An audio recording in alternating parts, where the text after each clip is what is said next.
নমস্কাৰ বন্ধু বান্ধৱীসকল, আপোনালোকক সকলোকে স্বাগতম জনাইছোঁ মোৰ এই ব্লগলৈ। আজি আপোনালোকৰ আগত খুৰীৰ ৰেচিপি এটা শ্বেয়াৰ কৰোঁ বুলি ভাবিছোঁ। আজি বনাই আছে খুৰীয়ে মাটিমাহ আৰু গাহৰি মাংস। প্ৰথমে মাটিমাহখিনি এনেদৰে উতলি ল'ব দিছে, তাৰপিছত খাৰ দি দিছে।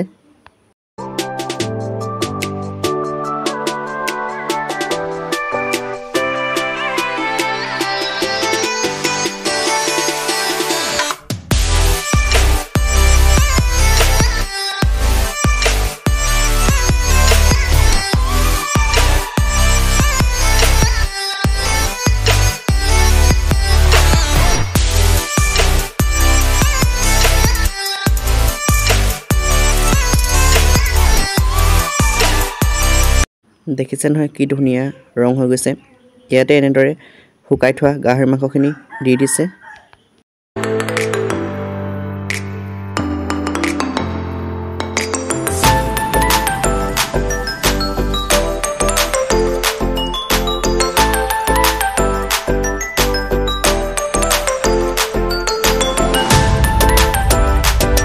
মাটিমাহখিনি ৰেডি হোৱাৰ বাবে এনেদৰে ইয়াত নমাই লৈছে। আপোনালোকে আকৌ এই খালী কেৰাহীখন দেখি আচৰিত নহ'ব। কেৰাহীত আকৌ এনেদৰে তেল গৰম কৰি লৈছে। কেৰাহীত তেল দিয়া কাৰণটো হৈছে মাটিমাহখিনি আকৌ এবাৰ ভাজি ল'ব। পিছে মাটিমাহখিনি হোৱাৰ পিছত আকৌ এবাৰ ভাজি ল'লে মানে খাব সোৱাদ হয়, সেইবাবে খুৰীও ক'লে যে এনেদৰে ভাজি ল'ম বুলি। মাটিমাহখিনি ভাজিবৰ বাবে এনেদৰে পিঁয়াজ, তেজপাত, হালধি, নহৰু এনেদৰে মিলাই থকা হৈছে।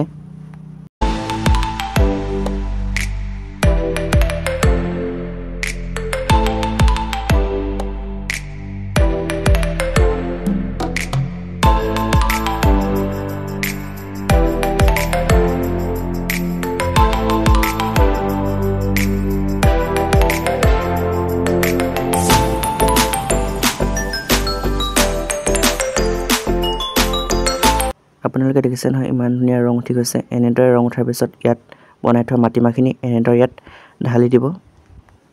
এনেদৰে খালে পিছে মাটিমাহটো খাই ভাল লাগে। আপোনালোকে এবাৰ ট্ৰাই কৰি চাব পাৰে।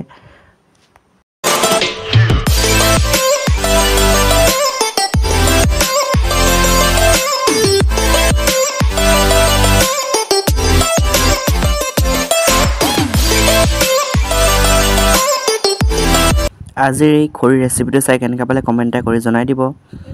আৰু মোৰ চেনেলত যদি নতুন আহিছে ছাবস্ক্ৰাইব কৰি ল'ব। আজিলৈ সামৰিছোঁ, ধন্যবাদ।